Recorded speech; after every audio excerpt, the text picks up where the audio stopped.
Believe it or not, I'm back, guys. Welcome back to the channel. As you can see, the last time that I've been in this room doing anything was when I made my sick deer hunt video. I think I made 1 or 2 videos after that with killing my buck in Kentucky, and that was it. There used to be some other stuff written over here which I've gotten rid of, and we're going to get rid of this and we're going to jump right into today's video. Hope you guys have been doing well, and I'm back. Been crazy past couple weeks, and we're gonna jump into some videos, and hope you guys' hunting season has been going well.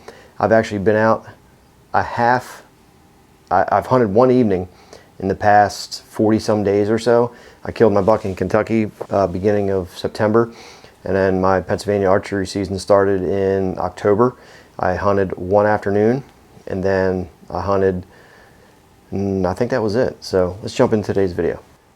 All right, so I think today's November 3rd. We're into the rut, guys. Typically, my favorite time of the year to hunt is the last week of October. The last week of October, most of the time, most of the areas, Northeast, Midwest, is your pre-rut. My favorite afternoon to hunt is Halloween evening. I did not hunt that this year, like I mentioned earlier in the video, but it's a great time of year, that last week of October, so you can, prepare yourself for next year. But that last week, things are kind of heating up. The temperatures are getting cooler. The bucks are in that pre-rut phase where they're making rubs and scrapes. All these different things pop up, on your property this time of year, and it's just that beginning phase where you could possibly get that first doe that goes into heat, estrus, that time of year, that last week of October, and it fires the deer up, and you see a lot of activity, and it just seems that like it all comes together right around Halloween. I've had good success on Halloween. I've killed quite a few deer, typically in the afternoons on Halloween. But as we move on here into November 3rd, we're getting into that peak rut phase where all these does and everything are coming into estrus, and there's a lot of factors that go into that. Typically the rut begins, it's roughly the same time every year, give or take a few days. You get those cold temperature drops, and it brings those deer into estrus a lot of times, and there's just a lot of factors that go into that. And some people will say, well, I don't have a rut on my property, and there is a rut. It's just, the main thing for that is, if you don't see a lot of rut activity, is one, is you don't have a lot of mature bucks on your property, and two, if you have too many does. Because what happens is, I'll give you a situation or an instance for that, is if you have a lot of does on your property that time of year, the bucks do not have to travel very far to find a doe. So if you have less does, the bucks actually have to go out and search for that doe that's in heat so he can breed her. And the deer have to travel more, so you get the potential opportunity to see more bucks because they're traveling. They're traveling all through your property, all through the neighboring properties, and coming from far distances to find that hot doe. So that's one of the big factors, is too many does in your property during the fall, is you have a weak rut per se, because you're not going to see a lot of the bucks because they don't have to move very far. So when you have less does, you have that potential to see more of the bucks. So this time of year, I like hunting food sources in the afternoon because deer still have to eat, right? Well, if you follow the does, you'll get the bucks. Be careful with that though, because if you overpressure the food sources, you'll spook the does off, and then you don't have the bucks. Another thing with that too is, a lot of times this time of year, the does become skittish because they're being chased by the males, by the bucks, and those food sources where the does are at, a lot of times the deer will be very skittish around that because like I said, the does are being pushed around.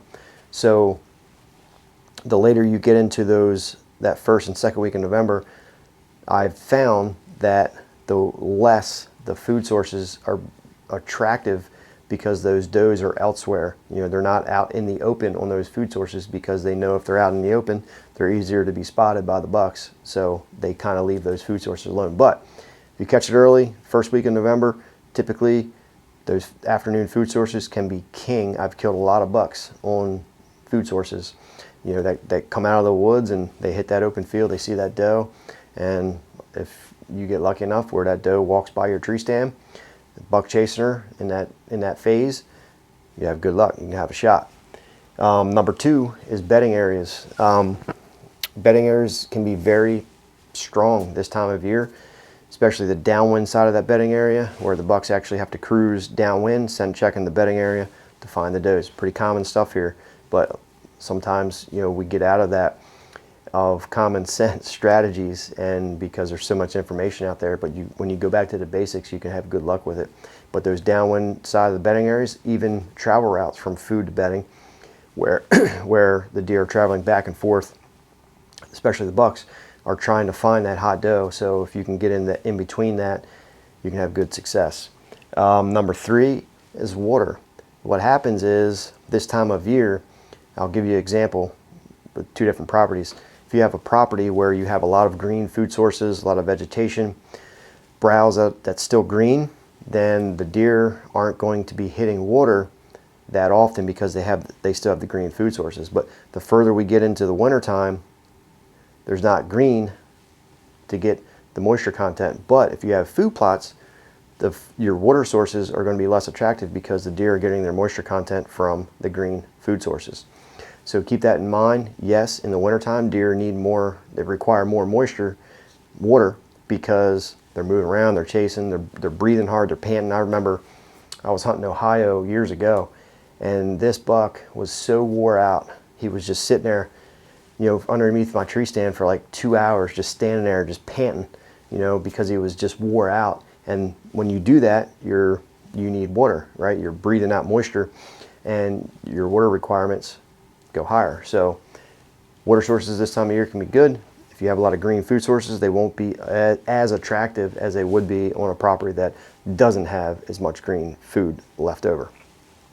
Number 4, you know, back a long time ago, I remember the old Roger Ragland videos. If you ever watch them VHS tapes, you know, he swore by the 10 to 2 o'clock hunting is the best. And his, you know, idea was, okay, well, at 10 o'clock, most hunters are coming out of the woods, right? Going back to their truck to eat lunch. 2 o'clock, they're coming back to the stand for their afternoon hunt. So when the people are moving in and out of the woods, you're pushing the deer around, you get a chance at a buck. That can happen. But as and I never really believed it back then, but as I got older and just continued to hunt, even on properties that aren't pressured, those bucks, for whatever reason, during midday, they like to cruise around. This time of year, during the peak rut, these deer are moving. My trail cameras, I've been getting a lot of pictures between, it's been like 11:30, 12:30, after, you know, 1 o'clock, and it kind of dies off, and then they start picking back up around 4 o'clock. But it's a great time, 10 to 2, whatever the reason is. They like to get out there, cruise, look for deer. On a hot day, I would probably say that it's not going to be as active as a cooler day. I honestly haven't really paid attention to the temperatures on my trail camera pictures. I just noticed the times, and they're moving midday right now. So if you have an opportunity to do that, you know, if you can, you know, hunt in the morning and hunt till whatever, 12, 1 o'clock, maybe come out for an hour or something, switch stands, whatever you got to do. But if you can hunt that 10 to 2, sometimes it might be slow, you know, if it's warm. We did it in Ohio years ago, and it was warm and we didn't see nothing. But you get those cold days during the midday can be a great time to shoot a buck. So if you guys have any questions about this video, post them down below. Hope you guys have been doing well, and give the video a thumbs up, subscribe if you guys are new. I'll see you guys on the next video.